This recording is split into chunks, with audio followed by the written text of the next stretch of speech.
In Pennsylvania, CBS is projecting Lieutenant Governor John Fetterman will win the highly contested Senate race there. He defeated Republican challenger Dr. Mehmet Oz.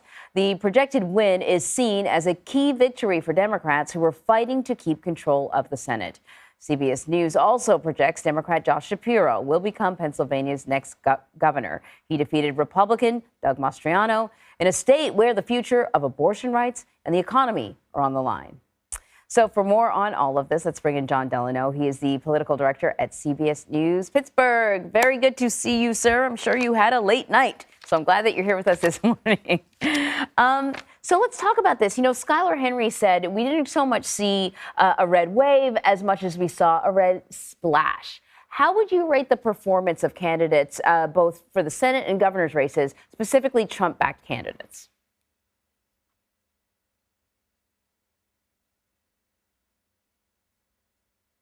Level, because it's unusual to elect both a Democratic senator and a Democratic governor at the same time in a state that's very well known for ticket splitting, Anne-Marie. And it's amazing to me that both these candidates, it took Fetterman a while. I think CBS projected the winner at around 1 o'clock this morning. But there's no doubt that John Fetterman ran a very strong campaign. I've been looking at the numbers internally within each of the counties, 67 counties in Pennsylvania. And clearly those counties that he had to win came through for him in a big way.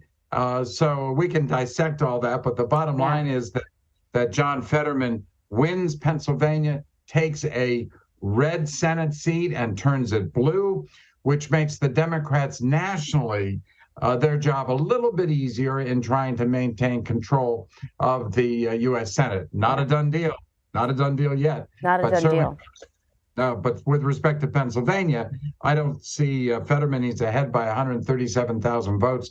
It's really hard to see how he loses this at this stage. So he's the next senator from Pennsylvania. Yeah, and I think that, you know, we've been spending a lot of time talking about who were the candidates, but not about the outgoing senator, Pat Toomey. Yeah, a Republican, but he wasn't like a MAGA Republican. You know what I mean? So I think that should have indicated that there was room, and I guess the Democratic Party felt so, room for a Democrat to take that position.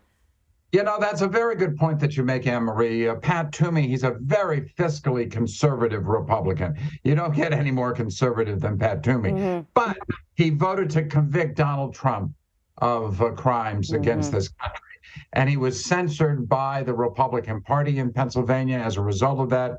He did, of course, endorse Mehmet Oz. He endorsed Republicans up and down the slate in Pennsylvania.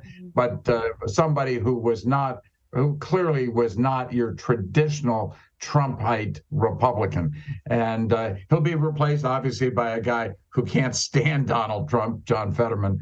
And we'll see where that goes. Now, every state is different. And one of the things that I found sort of interesting was that our exit polling showed that abortion was a key issue for voters over inflation. So much of the polling says the economy and inflation was leading, at least leading up to the election. That's what people were saying. But here in Pennsylvania, abortion was a really important issue. What does that tell you? Yeah, and it was very important with women voters in particular, suburban women.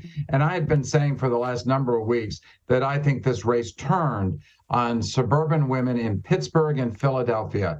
This is a group of individuals that you really need to win. Joe Biden won them in 2020. Donald Trump won them in 2016. So a key group, a key demographic group. And as you look at the results across Pennsylvania in suburban Philadelphia, you see, for example, in Montgomery County, Fetterman won by 135,000 votes over Mehmet Oz. That's where Oz purportedly lives.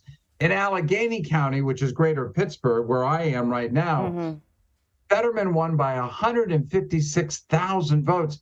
Anne-Marie, that's almost as many votes as Senator Bob Casey, who won in a landslide, got when he ran for re-election in 2018. So there's only one way to explain that in this kind of an election, and that is, frankly, that women on the issue of abortion in particular.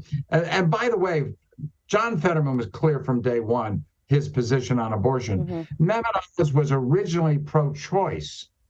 flipped to pro-life when he was endorsed by Donald Trump, and he had to maintain that view, although he tried to come back and say that he believed in exceptions and he wasn't quite as extreme on that issue as some. Mm-hmm. But Pennsylvania, I think, makes it very clear that this is a constituency that really makes a difference. And by the way, you know, I actually think that Oprah Winfrey helped Jon Fetterman. You do, with that last-minute endorsement? That last-minute endorsement, and I had the pleasure of talking to Gayle King about this, and of course, you know, nobody knows Oprah like Gayle. Mm-hmm. But the bottom line is that this is a woman who has great influence in the suburbs of Pittsburgh. The other key constituency we should point out were African Americans.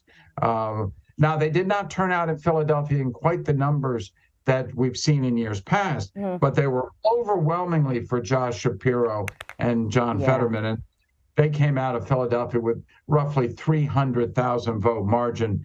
Normally, a Democrat likes 400,000. They get a little greedy in Philadelphia.